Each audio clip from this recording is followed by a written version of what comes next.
know, Ashley, you may not know this, but I flew with the Blue Angels many years ago. Well, that's Yeah. amazing. I grew up watching the air shows living Yeah. in Fort Worth, and it was definitely a sight to behold. Oh, So there is a rush like you would not imagine when you fly with the Blue Angels in an F-18. oh yeah. Yeah. Definitely one of my bucket list items. But I think I mean, you may have me beat on that one. Oh, well, tell us about today. What are we expecting weather-wise? This is going to be a very summer-like weather pattern this week. Temperatures are going to be heating up today into the mid-90s, and we're going to actually experience one of the hottest weeks that we've had all week long.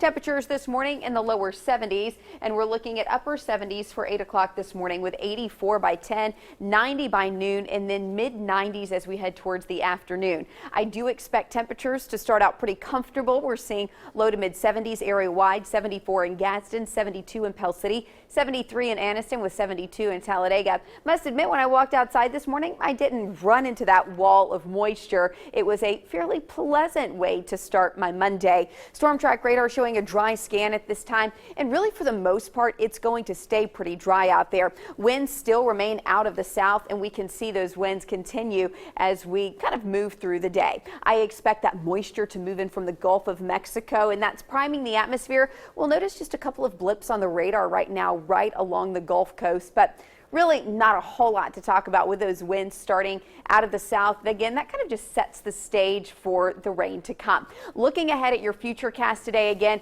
lower 70s this morning, and then we're looking at those temperatures in the mid 80s by 10 a.m. You could see a few more clouds building in late this morning, and notice maybe a blip or two on the radar with moisture moving out of the south. That's where we're going to see the primary rain begin. Notice in Lake Martin, a couple of showers there. Weogufka, Rockford could be seeing a couple showers, and hit and miss through the Birmingham metro.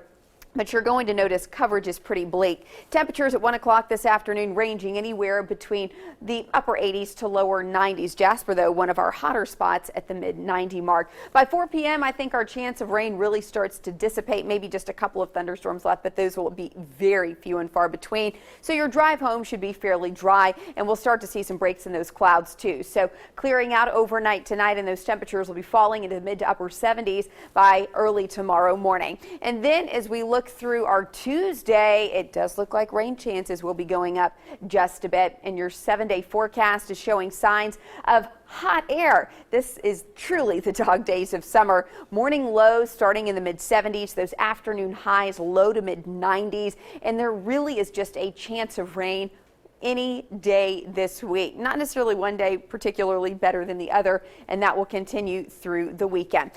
Don't forget, download our WIT Storm Track weather app. This is where you can track those boomers from the palm of your hand. Remember, if you hear the thunder roar, you want to go indoors, but you can look at this live interactive radar feature from the palm of your hand and see exactly where those storms are located and when they could be impacting your backyard. And that's a look at your Storm Track 7-day forecast. Art?